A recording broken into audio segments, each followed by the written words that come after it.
The garage rock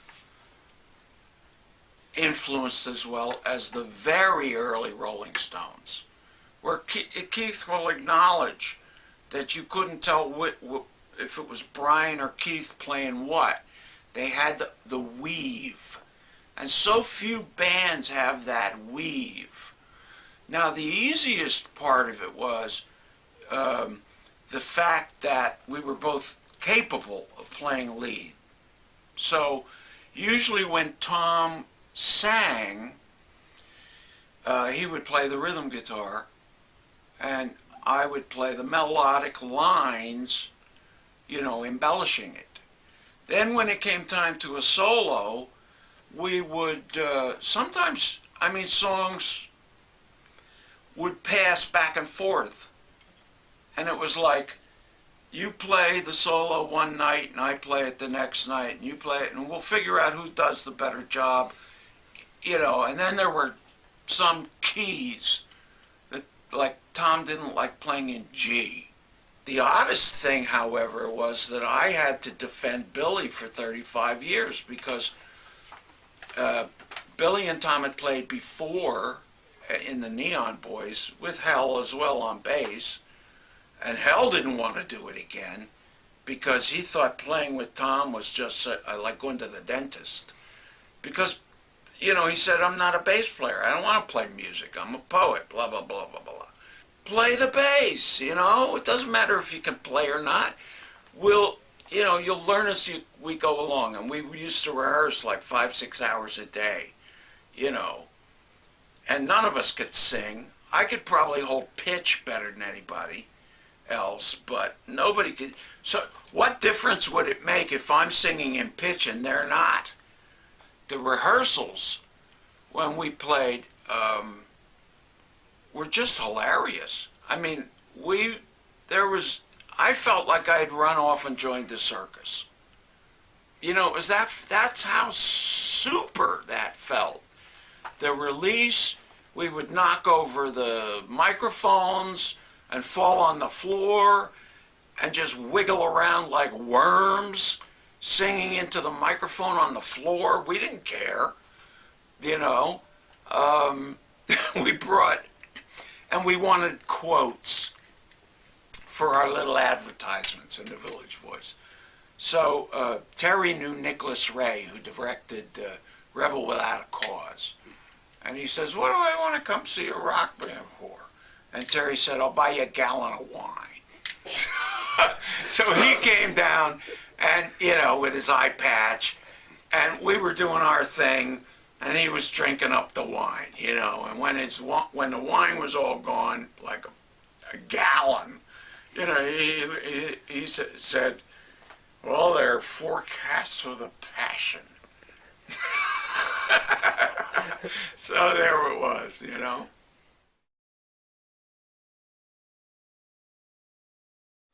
Well, first of all, Marquee Moon was a set of songs that we had already been working on for years and playing live as well.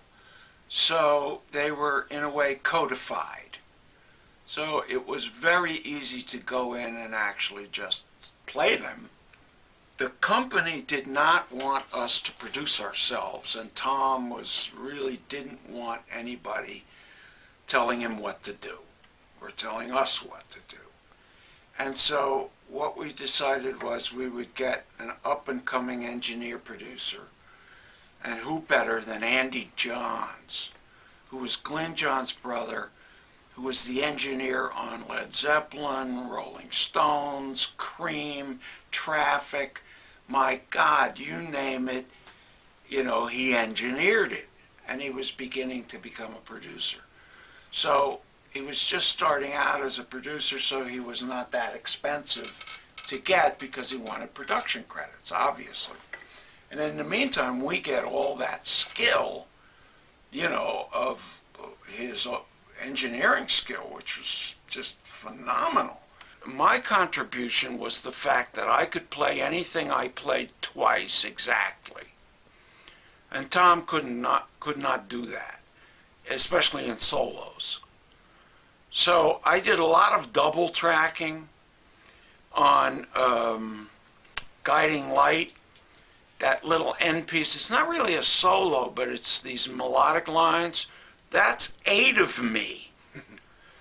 My thinking was that not only the double tracking, but the thickness that it was Phil Spector combined with the Beatles. Andy Johns is the difference.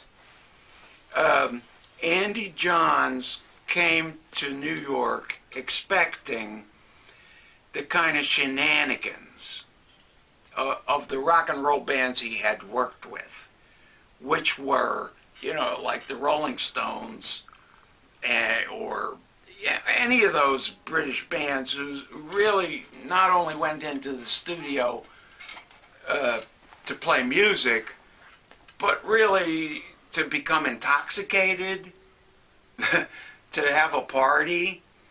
And so Andy Johns was like a real rock and roll child, And we would come into the studio. We came into the studio once, and he was passed out in the producer's chair with a case of wine next to him with 3 or 4 bottles empty lying around the floor. Half a bottle in his hand, a burnt cigarette all the way down through his knuckles on this hand, and he's snoring. And we said, all the mics are set up, like, I don't want to wake him up. Do you want to wake him up? No. So we said to the assistant engineer, can we record around him?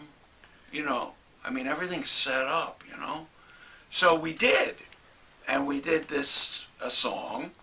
And then we were listening back to the, playback and kept turning it up just a little bit at a time, because we don't want to wake up Andy. Well, anyway, Andy snorts and wakes up and looks around, and he's really paranoid, like, did I record this?